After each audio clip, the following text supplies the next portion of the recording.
Friends, சுண்டைக்காயில் ஒரு தொகையில் அரைக்கலாம். எங்கனால சுண்டைக்காய் பார்த்தீங்கன்னா வாங்கிட்டு டக்குன்னு இதை செஞ்சுருங்க. இந்த வீடியோவை பார்த்தோன்னே சுண்டைக்காயில் ரொம்ப நிறைய சத்துக்கள் இருக்குது, ரொம்ப நல்லது உடம்புக்கு. இது 2 கை அளவு எடுத்திருக்கேன். இதை இந்த மாதிரி இடிக்கல்ல போட்டு நசுக்கிக்கலாம், இல்லைன்னா அம்மியில் போட்டு நசுக்கோங்க, இல்லை 2ஆக கட் பண்ணிக்கலாம். இந்த மாதிரி போட்டு ஒரு கடாய் எடுத்துக்கலாம். கொஞ்சம் நல்லெண்ணெய் ஊற்றிக்கலாம். கடலைப்பருப்பு 2 டேபிள் ஸ்பூன் போட்டுக்கலாம். 4 பல்லு பூண்டு போட்டுக்கலாம். 4லேருந்து 5 பல்லு பூண்டு.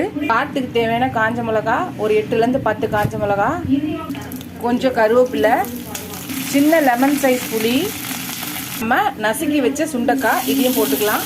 இதையும் சேர்த்து நல்லா வதக்கிக்கலாம். ஒரு 10 சின்ன வெங்காயம் போட்டுக்கலாம், அதையும் சேர்த்து வதக்கிக்கலாம். கொஞ்சோண்டு பெருங்காயம் போட்டுக்கலாம். நூண்டு சுண்டைக்காயில் எத்தனை விஷயம் இருக்குது பாருங்கள், எத்தனை சத்துக்கள் இருக்குது பாருங்கள். புரதச்சத்து, வயிற்று புண்ணு, அதுக்கப்புறம் பார்த்தீங்கன்னா மலச்சிக்கல் இருக்கவங்களுக்கு சரியாகும். அப்புறம் அனிமிக்காக இருக்கவங்களுக்கும் இது நான் ரொம்ப உடம்புக்கு நல்லது. நார்ச்சத்து இருக்குது. இது போல் நிறைய சத்துக்கள் இருக்குது. நம்ம இத்தினூண்டு சுண்டைக்காயில் வாங்கி நம்ம சாப்பிடணும் கண்டிப்பாக.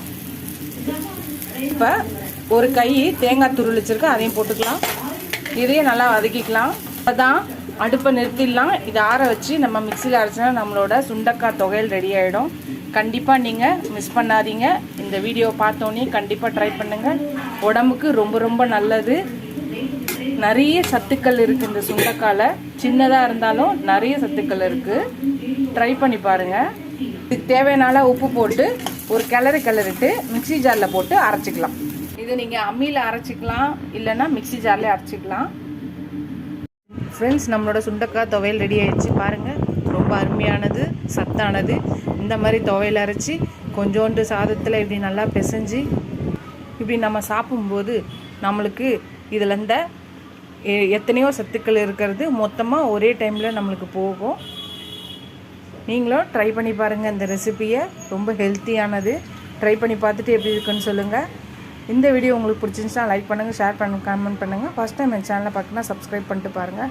இதோட அடுத்த வீடியோவில் அடுத்த ரெசிபியில் பார்க்கலாம். எனக்கும் என் சேனலுக்கு சப்போர்ட் பண்ணுவீங்கன்னு நினைக்கிறேன். Tata, bye bye friends.